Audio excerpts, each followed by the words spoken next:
किस पुरुष को चरित्रहीन स्त्री मिलती है। मित्रों, इस कहानी के माध्यम से मैं आप सबको ये बताऊंगी कि कौन से पुरुष को चरित्रहीन स्त्री मिलती है। मित्रों, हम सब अपने जीवन में यही चाहते हैं कि अगर हमारा शादी विवाह हो तो हमें चरित्रहीन स्त्री न मिले, लेकिन जाने अनजाने हमें चरित्रहीन स्त्री मिल जाती है। वहीं हम जानेंगे कि आखिर किस पुरुष को चरित्रहीन स्त्री मिलती है। नमस्कार मित्रों, आपका स्वागत है आपके अपने YouTube चैनल नवीन स्टोरी ऑडियो में। तो आप सबसे हाथ जोड़कर प्रार्थना है कि अगर आप उस चैनल पर नए हो तो चैनल को सब्सक्राइब और वीडियो को लाइक, शेयर और कमेंट जरूर करें। मित्रों, इस कहानी को सुनाने में हमसे कोई भूल या त्रुटि हो गई तो क्षमा करना। तो चलिए शुरू करते हैं आज की कहानी। बहुत समय पहले किसी गाँव में 3 भाई रहा करते थे। तीनों भाई अभी छोटे थे और उनके माता पिता उनका जीविका व पालन पोषण करते थे। जैसे जैसे तीनों भाई बड़े होने लगे, वे अपने माता पिता को काम करने से मना करने लगे और कहते कि अब आप लोग को आराम की जरूरत है। पर उनके माता पिता चुपचाप अपने बच्चों की बातें सुनते और फिर अपने काम में जुट जाते। इस प्रकार तीनों भाइयों ने ये फैसला किया कि हमारे माता पिता हमारे लिए कितना सारा धन कमा रहे हैं, लेकिन गाँव वाले हमारे विषय में गलत विचार कर रहे हैं, क्योंकि हम लोग बड़े हो चुके हैं और हमारे माता पिता बूढ़े हो चुके हैं, पर फिर भी हमारे माता पिता काम कर रहे हैं। ये अच्छा नहीं लगता है।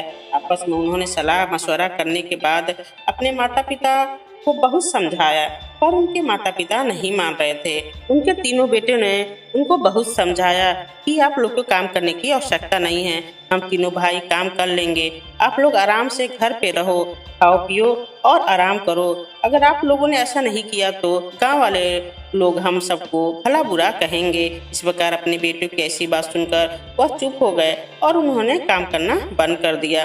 धीरे धीरे तीनों बेटों ने पैसा कमाना चालू कर दिया। उनके धन संपत्ति में बढ़ोतरी हो गई। एक समय आया, तीनों में से जो बड़ा भाई था उनकी शादी हो जाती है। शादी होने के बाद उनके घर में एक बहू आती है। बहू घर में अपने सास ससुर और देवपति सबका ख्याल रखती है। सब ऐसी बहू को पाकर बहुत खुश थे।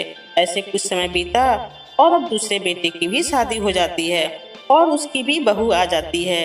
लेकिन जो छोटा लड़का था उसकी उम्र इतना ज्यादा नहीं थी कि उसकी भी बहू घर आए। ऐसे में उसके माता पिता उसके ऊपर और ज्यादा ध्यान देते थे और उससे हमेशा ये पूछते थे कि बेटे तू कैसा है और तेरा तबीयत ठीक है या नहीं। उसका ख्याल वे लोग बहुत अच्छे से रखते थे और समय के साथ वो लड़का भी बड़ा होने लगा। माता पिता उसकी भी जल्दी विवाह कर दिए। इससे उसकी भी पत्नी आ गई। तीनों बहुओं को पाकर उनके माता पिता बहुत खुश थे।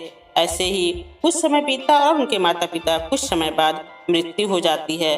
जब माता पिता की मृत्यु हो जाती है तो वह छोटा लड़का बहुत ज्यादा रोता है, क्योंकि उसके दोनों भाई बड़े और उम्र में ज्यादा थे। तो वे लोग कम रो रहे थे, लेकिन उन्हें भी बहुत दुख था कि हमारे सर से हमारे माता पिता का साया खत्म हो गया। लेकिन वे लोग अपने आप को दिलासा भी दे रहे थे और कह रहे थे कि इस संसार में जो भी आया है उसे एक न एक दिन इस संसार को छोड़कर जाना होगा। ये सब सुन छोटा बेटा और ज्यादा रोता है। माता पिता के मरने के बाद तीनों भाइयों ने वर्षों तक एक साथ अपना जीवन यापन किया। कुछ दिन बाद तीनों भाई एक साथ परदेश काम करने गए। तभी तीनों बहुओं में आपस में लड़ाई हो जाती है और तीनों बहुओं में ऐसी लड़ाई होती है कि वे तीनों अलग अलग हो जाती हैं। तीनों का चूल्हा अलग अलग जलता है। जब तीनों भाई यह सब सुनते हैं तो अपनी अपनी बहुओं को बहुत समझाते हैं, लेकिन फिर भी वे तीनों बहुएं नहीं मानती हैं और अलग अलग हो जाती हैं। जब तीनों भाई अलग अलग हो जाते हैं तो मित्रों, 2 भाई जो उम्र में बड़े थे उन्हें अपने परिवार का खर्च चलाने में किसी भी प्रकार से कमी नहीं हो रही थी। बड़े भाइयों के बच्चे भी थे, लेकिन जो छोटा भाई था उसके भी 2 बच्चे थे।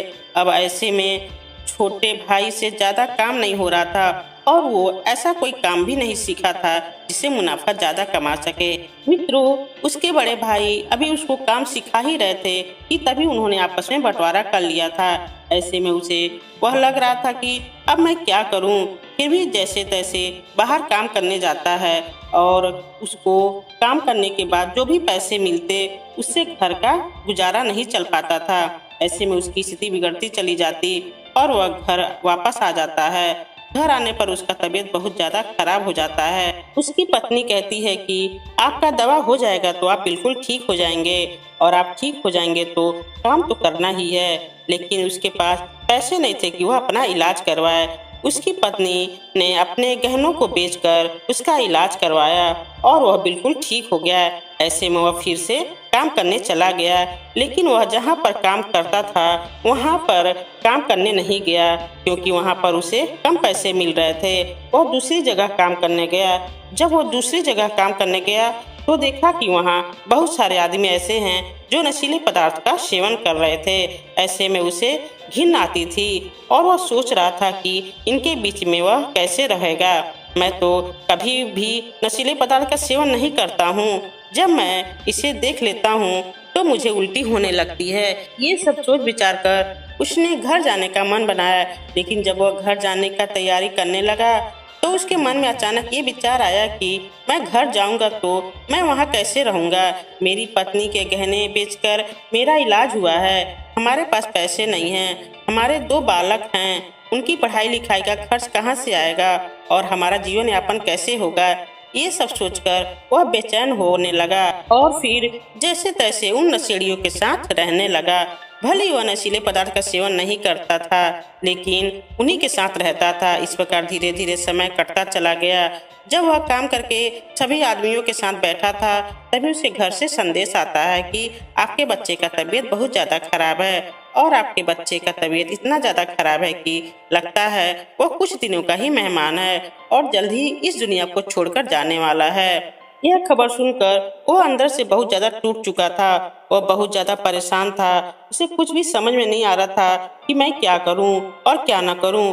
ऐसे में वो परेशान होकर जहां पर काम करता था वहीं पर अपने मालिक से कहता है कि मेरे बेटे की तबीयत बहुत ज़्यादा खराब हो चुका है, मालिक आप मुझे कुछ पैसे दे दो जिससे मैं अपने बेटे का इलाज करा सकूं और मैं आपका सारा पैसा चुका दूंगा।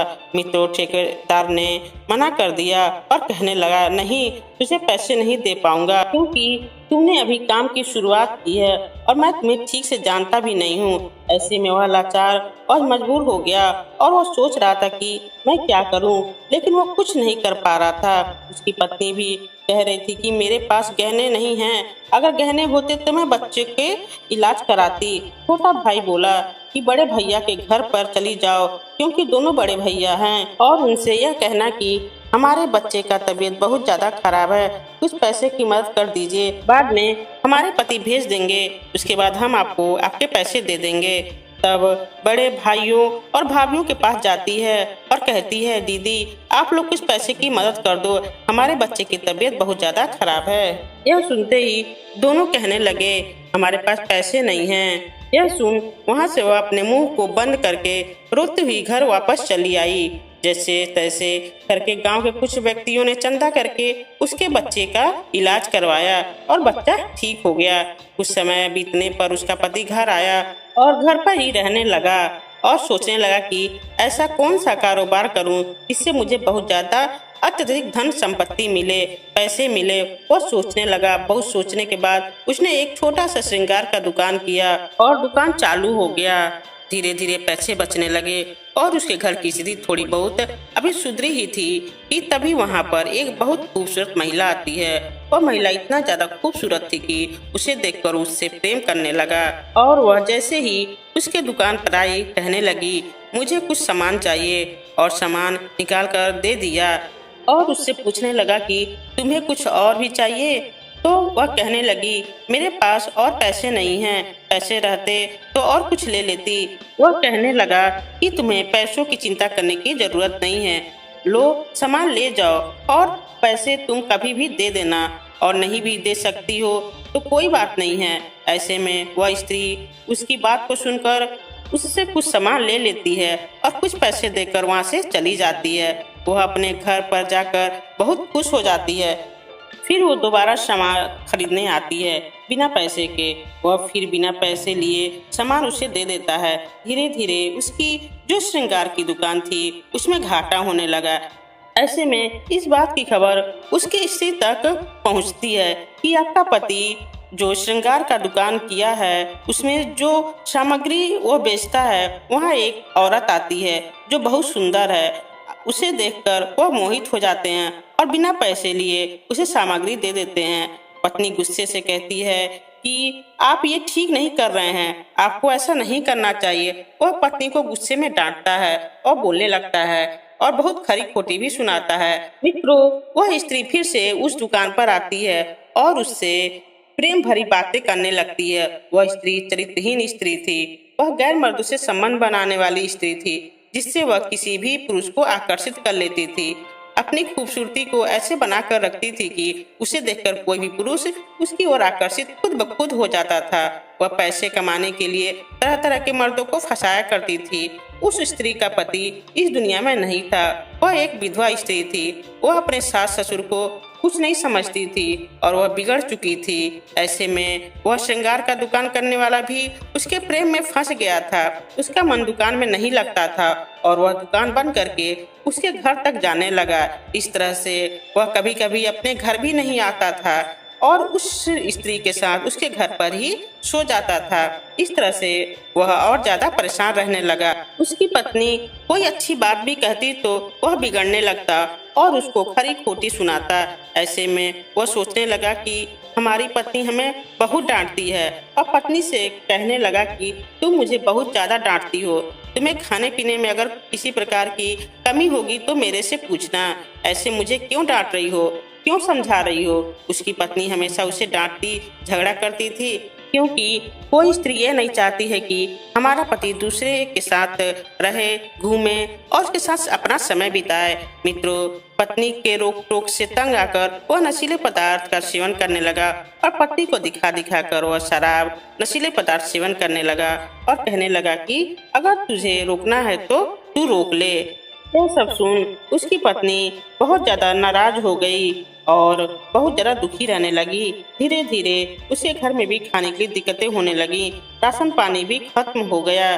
तब वह अपने पति से बोली कि आप तो कह रहे थे कि किसी भी प्रकार से कोई भी कमी नहीं होगी, लेकिन अब तो हमारे घर में खाने के लिए भी कुछ नहीं बचा है। वह अपनी पत्नी से कहने लगा कि अब मैं इससे ज्यादा खर्च नहीं उठा सकता हूँ। वह कहने लगी कि आप तो दूसरे स्त्री का खर्च उठाते हो और अपनी स्त्री और बच्चों की देखभाल नहीं करते हो, यह ठीक नहीं कर रहे हो। इस तरह से वह अपने पति से तरह तरह की बातें करने लगी। जब वह ज्यादा अपने पति को समझाते तो वह उसे मारने लगता और गाली देने लगता था। वह स्त्री बहुत ज्यादा परेशान हो चुकी थी। नशीले पदार्थ का सेवन करने से उसका शरीर भी बर्बाद हो चुका था। उसे ऐसा लग रहा था कि कभी भी उसकी जिंदगी बेकार हो सकती है। इधर उसके दो भाई प्रदेश में काम किया करते थे। दोनों की बहुओं ने जब सारी बात अपने अपने पति को बताई तो दोनों भाई गुस्सा करने लगे। तो उनकी पत्नियां उन्हें डांटने लगी और कहने लगी, जाने दो, वह तो अलग हो चुका है। आपका छोटा भाई अगर ऐसी हरकत करेगा तो एक न एक दिन नशीले पदार्थ के सेवन से उसकी मृत्यु हो जाएगी और उसके सारे धन को हम लोग हड़प लेंगे और उसकी पत्नी को हम यहाँ से भगा देंगे। यह सोचकर वह बहुत ज्यादा मन ही मन खुश हो रही थी, क्योंकि उन्हें लग रहा था कि उसकी मृत्यु के बाद तो सारी संपत्ति हमारी होगी। छोटे भाई की पत्नी बहुत ज्यादा परेशान थी। उसे लग रहा था कि मैं क्या करूं। धीरे धीरे उसके बच्चे की तबीयत खराब होने लगी। जब बच्चे की तबीयत खराब होने लगी तो वो अपने पति से बोली, हमारे बच्चे की तबीयत बहुत ज्यादा खराब हो चुकी है, इसका इलाज कराया जाए। लेकिन पति तो उस दूसरी स्त्री में मसरूफ था जो गैर मर्दों से संबंध बनाती थी। अपने पत्नी और बच्चों का कभी ख्याल नहीं रखता था। ऐसे में उसके एक बच्चे का ज्यादा तबीयत बिगड़ने के कारण उसके एक बच्चे की मृत्यु हो जाती है। जब उसके बच्चे की मृत्यु हो जाती है तो बहुत ज्यादा रोती है और अपने पति से बहुत नाराज होती है, लेकिन उसे किसी भी बात का फर्क नहीं पड़ता है। धीरे धीरे पत्नी को एहसास होने लगा कि उसका पति अब उसके हाथ से चला गया और सोचती है अब मुझे क्या करना चाहिए। वह अपने मायके चली गई। मायके जब गई अपने बच्चे को लेकर तो वहाँ भी उसके माता पिता दुनिया से जा चुके थे। भाई और भाभी बहुत ज्यादा उसे परेशान करते थे। अब वह स्त्री क्या कर सकती थी, अपने बच्चे को कैसे पाले, उसे कुछ समझ में नहीं आ रहा था। वह फिर अपने ससुराल आ गई और उसका पति फिर उसे मारने लगा और कहता है, तू अपने मायके गई थी, तो वहीं क्यों नहीं रह गई? यहाँ पर तू फिर किस लिए आई है? वह लाचार और मजबूर होकर उसकी यातनाएं सहती और कुछ भी नहीं बोलती। धीरे धीरे अपने पति की बात सहन करने की उसकी आदत बन गई, पर उसका पति दिन पर दिन और ज्यादा अत्याचार करने लगा। वह स्त्री जो गैर मर्द से संबंध बनाती थी, उस स्त्री ने कहा था कि तुम अपने पत्नी को छोड़ दो, अपने घर से निकाल दो, मैं तुमसे शादी कर लूंगी और तुम्हारे साथ अपना जीवन व्यतीत करूंगी। उस स्त्री के कहने पर वह अपनी पत्नी के साथ बहुत अत्याचार करता था कि वह घर छोड़कर चली जाए, लेकिन वह बेचारी घर छोड़कर नहीं जा रही थी। एक दिन वह उस औरत से शादी करके अपने घर लेकर आया, जिससे उसकी पत्नी को बहुत ज्यादा दुख हुआ। मित्रों, उसकी पत्नी उस स्त्री को देखकर बहुत ज्यादा जलने लगी, उसे तरह तरह से ताना मारती और वो दोनों मिलकर अपनी पत्नी को बहुत पीटते, गाली देते थे। ऐसे में वह बेचारी चुपचाप रोकर शांत हो जाती थी। उसे अब यही लग रहा था कि हमारा जीवन अब बेकार हो चुका है। वह मन में सोच रही थी कि अब मैं क्या करूं और क्या ना करूं। उसकी पत्नी अपने पति और सौतन से परेशान होकर अपने बच्चों को लेकर मरने के लिए चली गई। जब वह मरने के लिए जा रही थी, तभी रास्ते में उसे फकीर बाबा दिखाई दिए। फकीर बाबा कहने लगे, हे देवी, तुम इतनी रात को कहाँ जा रही हो? वो रो रही थी और कुछ भी नहीं बोल रही थी, सिर्फ रोते ही जा रही थी। तभी फकीर बाबा बोले, बेटी इतनी रात को इस जंगल में कहाँ जा रही हो? उसकी पत्नी बोली, हे फकीर बाबा, मैं मरने जा रही हूँ और मैं मर जाऊंगी, तभी मुझे शांति मिलेगा, क्योंकि मेरी दुनिया ही बर्बाद हो चुकी है। ना ही मेरे सास ससुर हैं, ना ही मेरे माँ बाप हैं और ना ही हमारे पति हैं।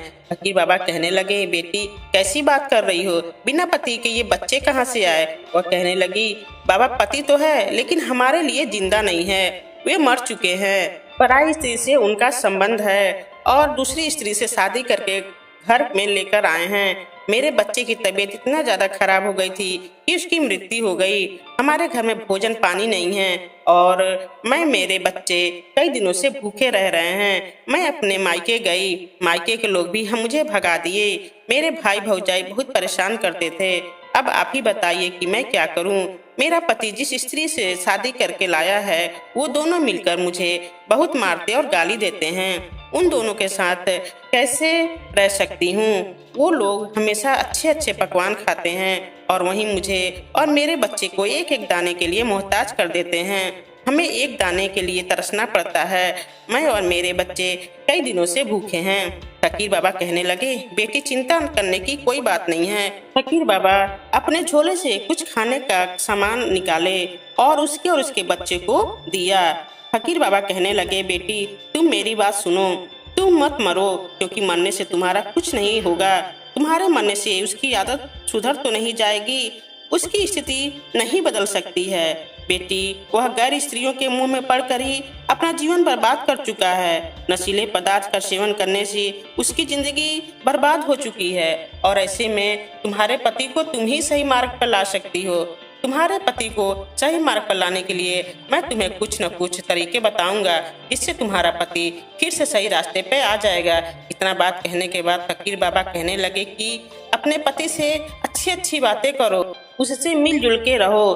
तुम्हें गाली दे तो भी कुछ भी मत कहो, उसकी बात को सुन लो, लेकिन उसका जवाब मत दो। धीरे धीरे वह गाली देना, मारना, पीटना सब कम कर देगा। तब वो स्त्री बोली, फकीर बाबा मैंने सारे तरीके को भी अपना लिया है, फिर भी वह मुझे हमेशा मारता और गाली देता है। आप ही बताइए कि मैं क्या करूं? हमारे पास बहुत ज्यादा संपत्ति थी, वो हमारे संपत्ति को धीरे धीरे बेच रहे हैं। बाबा हमारे पति 3 भाई थे और तीनों को बराबर हिस्सेदारी मिली थी। तीनों भाई बराबर बराबर हिस्सेदारी से अपना जीवन व्यतीत कर रहे थे। इनके 2 भाई अमीर बनते जा रहे हैं और हमारे पति जमीन को बेच बेच कर दूसरी औरत पर पैसे खर्च कर रहे हैं। आगे की भविष्य की उनको कोई चिंता नहीं है। ऐसे में फकीर बाबा कहने लगे कि बेटी तुम्हारा पति कैसे बिगड़ सकता है और कैसे बिगड़ गया? वह कहने लगी, बाबा हमारे पति प्रदेश में काम करते थे, लेकिन हमारे घर में बच्चों की तबीयत ज़्यादा खराब रहने लगी। मैं भी हमेशा बीमार पड़ जाती थी, इसलिए वह यह सब सुनकर वापस आ गए और अपनी संपत्ति में से बेचकर उन्होंने श्रृंगार का दुकान किया था।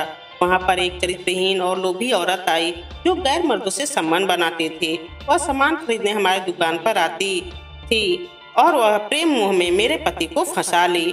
वह मेरे पति को अपनी ओर आकर्षित कर ली, जिससे मेरे पति बिगड़ गए। उनकी संगति भी गलत लोगों के साथ हो चुका है। ऐसे में आप ही बताइए मैं क्या कर सकती हूँ। फकीर बाबा कहने लगे, बेटी चिंता करने की कोई जरूरत नहीं है, क्योंकि बुरे कर्मों का फल एक न एक दिन अवश्य मिलता है। इधर उसका पति उस स्त्री के प्रेम में फंस चुका था, उस स्त्री पर बहुत ज्यादा मोहित था, उससे हमेशा संबंध बनाता और हमेशा उसे अच्छे से रखता था। लेकिन एक दिन वह कहीं बाहर गया था। उसी दिन वह दूसरी स्त्री जो उसके घर पर थी, उस स्त्री ने 2 आदमियों को अपने घर पर बुला रखा था, और जब वह उन सबसे संबंध बना रही थी, तभी अचानक उसका पति आया और देखा मेरी पत्नी गैर मर्दों से संबंध बना रही है। उसने गुस्से में कहा कि तुमने मुझे अपने जाल में फंसाकर मुझसे शादी कर ली और गैर मर्दों से तू संबंध बना रही है। अगर तूने ऐसा नहीं किया होता तो मेरी पत्नी आज मेरे साथ होती। तेरी वजह से आज मेरी पत्नी जुदा हो गई है। तेरी वजह से मैंने उस पर न जाने कितने अत्याचार किए। गुस्से में वह उसे मारने दौड़ा, लेकिन वह स्त्री और जो उसके साथ 2 आदमी संबंध बना रहे थे, तीनों मिलकर उसे बहुत मारे। और वह स्त्री कहने लगी कि मैं कोई तेरी पत्नी नहीं हूँ, मैं तो गैर मर्दों से संबंध बनाने वाली स्त्री हूँ। मैं हमेशा पैसे कमाने के लिए इधर उधर गैर मर्दों से संबंध बनाती हूँ। किसी से भी कोई सामान बिना पैसे के ले लेती हूँ। मैं किसी को भी अपने प्रेम मोह से आकर्षित कर लेती हूँ। मैं कभी भी किसी की पत्नी नहीं हूँ और न ही रहूँगी। मैंने तो ऐसे ही तेरे से शादी विवाह कर लिया था। तेरा धन जायदाद हड़पने के लिए तेरे से शादी कर ली थी। तेरा धन जायदाद मैं हड़पने वाली थी, लेकिन उसके पहले ही तूने मुझे गैर मर्द से संबंध बनाते देख लिया है। तू क्या चाहता है कि मैं तेरी पत्नी बनकर रहूं? मैं तेरी पत्नी बनकर नहीं रह सकती, इसलिए मैं तेरे घर को छोड़ती हूँ। इस तरह वह स्त्री उसे मार पीट कर और इतनी सारी कड़वी बातें सुनाकर चली गई। और साथ में जो 2 व्यक्ति उस स्त्री के पास आए थे, वे दोनों उसके पति को मारकर एक कमरे में बंद करके चले गए। कमरा 2 दिन तक बंद था। उसके दोनों बड़े भाई की पत्नियों को लगा कि ऐसे 2 दिन से कमरा क्यों बंद है। उन्होंने कमरा खोलकर देखा तो उनका देवर वहीं जमीन पर लेटा है और वह अधमरे हालत में है। उसके शरीर पर तरह तरह के निशान हैं। उसकी भाभियों ने डॉक्टर को बुलाया और उसका इलाज करवाया। इलाज करवाने के बाद वह ठीक हो गया और वह बैठकर सोच रहा था कि ऐसी गलती मैंने कैसे कर दी कि मेरी पत्नी मुझे छोड़कर चली गई। उसने बहुत ज्यादा विचार किया और उसने फैसला किया कि मैं एक चरित्रहीन पुरुष हूँ, मुझे जीने का कोई हक नहीं है। ऐसा सोचकर वह मरने के लिए चला गया। तभी उसे रास्ते में फकीर बाबा दिखाई दिए। ये वही फकीर बाबा थे जो उसकी पत्नी को समझा बुझाकर अपने साथ ले गए थे और उसे अपनी कुटिया में आश्रय दिए थे। जब फकीर बाबा उस पुरुष को देखे तो कहने लगे, बेटा कहाँ जा रहे हो? तुम बहुत गुस्से में लग रहे हो। वो कहने लगा कि फकीर बाबा मैं मरने जा रहा हूँ। फकीर बाबा कहने लगे कि बेटा क्यों मरने जा रहे हो? आखिर तुम्हारा क्या कसूर है? तुम्हारे साथ क्या हुआ कि तुम मरने जा रहे हो? वह कहने लगा कि फकीर बाबा मैं आपसे क्या बताऊं, मेरी भी एक दुनिया थी, मेरा भी एक हंसता खेलता परिवार था, वह बिखर गया। मैंने अपने ही गलती से अपनी पत्नी को छोड़ दिया, बच्चे की मृत्यु होते हुए देखा। मैं गैर स्त्री के चक्कर में पड़कर संबंध बनाने की वजह से मैंने अपने आप को ही बर्बाद कर लिया। आप ही बताइए कि मैं इस दुनिया में क्या करूँगा? फकीर बाबा कहने लगे कि बेटे ये क्या कह रहे हो? तुम तो अच्छी अच्छी बातें कर रहे हो, समझदारी वाली बातें कर रहे हो, फिर तुम गैर स्त्री से संबंध कैसे बना सकते हो? आखिर तुम्हारे साथ ऐसा कैसे हो सकता है? वह कहने लगा कि हे फकीर बाबा मैं तो यही जानना चाहता हूँ कि आखिर मेरे साथ ये सब कैसे हो गया, क्योंकि हमारे माता पिता तीनों भाइयों को बराबर बराबर हिस्सेदारी दिए थे। 2 भाई मेरे से अमीर होते चले गए और मैं गरीब हो गया। अब मैं क्या करूं? उस स्त्री ने मेरी जिंदगी बर्बाद कर दी। तभी फकीर बाबा कहने लगे कि बेटा तुम्हें पता है कि तुम्हारी गलती के कारण तुम्हारी पत्नी तुम्हारे जीवन से चली गई। वह कहता है कि हे फकीर बाबा मैं अपने आप को अंदर ही अंदर बहुत कोसता हूँ कि मेरी ही गलती की वजह से मेरा घर परिवार सब बिखर गया। अब आप ही बताइए कि मैं क्या करूं? इसलिए मैं मरने जा रहा हूं और ना मैं जिंदा रहूंगा और ना किसी प्रकार से कोई परेशानी होगी। मेरी पत्नी भी मेरी वजह से मरने चली गई और वह मर भी गई होगी, तो मैं अब जिंदा रहकर क्या करूंगा? मेरा अब इस दुनिया में कोई नहीं है और मैं इस दुनिया में रहना भी नहीं चाहता हूँ। फकीर बाबा ने उसे बहुत समझाया और कहने लगे कि एक दिन एक स्त्री अपने बच्चे के साथ मरने के लिए आई थी, तो उसे मैंने समझा बुझाकर अपनी कुटिया में रखा है। तुम चलकर देख लो कि तुम्हारी पत्नी और बच्चे तो नहीं हैं। यह सुन वह खुश हो गया और कहने लगा कि हे फकीर बाबा, वही मेरी पत्नी होगी। और वे कुटिया के पास जब पहुँचे तो देखा कि कुटिया का दरवाजा बंद है, और जब दरवाजा को खुलवाया गया तो उसमें एक पुरुष उसकी स्त्री के साथ संबंध बना रहा था। जब फकीर बाबा ने ये देखा तो वे भी चौंक गए और उसका पति भी चौंक गया और कहने लगा, हे फकीर बाबा, ये हमेशा मुझे दोष देती थी कि तुम गैर स्त्री से संबंध बना रहे हो। आज ये भी एक चरित्रहीन स्त्री है और ये भी गैर मर्दों से संबंध बना रही है। आप ही बताइए, इसे ऐसा नहीं करना चाहिए। लेकिन वह स्त्री कहने लगी कि आप लोग यहाँ से जाओ। और एक पुरुष गया और उसके साथ भी संबंध बनाने लगी। जब वो संबंध बना के बाहर आई तो फकीर बाबा उसकी तरफ देखने लगे और कहने लगे कि तुम ऐसा कैसे कर सकती हो, तुम्हें ऐसा नहीं करना चाहिए। वह स्त्री कहने लगी, हे फकीर बाबा, मेरी भी मजबूरी है। तभी उसका पति कहने लगा कि तेरी मजबूरी क्या हो सकती है, तू तो हमेशा मुझे चरित्रहीन कहती थी, लेकिन सबसे ज्यादा चरित्रहीन स्त्री तू ही है। तेरी वजह से आज मैं मरने जा रहा था। तभी फकीर बाबा कहने लगे कि बेटे, मरने जाने से पहले तुम मेरा कुछ बात सुन लो। उसके बाद तुम्हें मरना है तो मर सकते हो, और अगर तुम्हें जीना है तो जी सकते हो। इतने में फकीर बाबा कहने लगे कि बेटे, पहले तुम ये जानो कि तुम्हारी पत्नी गैर मर्द से संबंध क्यों बनाई। आखिर इसके संबंध बनाने के पीछे क्या रहस्य हो सकता है। और जब उसकी स्त्री से पूछा गया तो कहने लगी, हे फकीर बाबा, मैं क्या करूं, मेरे पति गैर स्त्री से संबंध बनाते थे, लेकिन मेरे शरीर को भी तो प्यार की जरूरत थी। मेरे शरीर की जरूरत नहीं पूरी होती थी, फिर भी मैंने गैर मर्द के साथ संबंध नहीं बनाया था। लेकिन मेरे बच्चे के खाने पीने की सामग्री नहीं थी। खाने पीने का सामान न होने के कारण मेरे बच्चे और ज्यादा बीमार हो जाता। इस जंगल में कौन सहारा बनता। आप तो अकेले सहारा थे, लेकिन आपके पास भी तो उतने खाने पीने का सामान नहीं है जिससे हमारा और हमारे बच्चे का पेट भर सके। इसलिए मैंने उन व्यक्तियों को देखा और मैंने ही उन्हें बुलाया। वो गलत नहीं थे।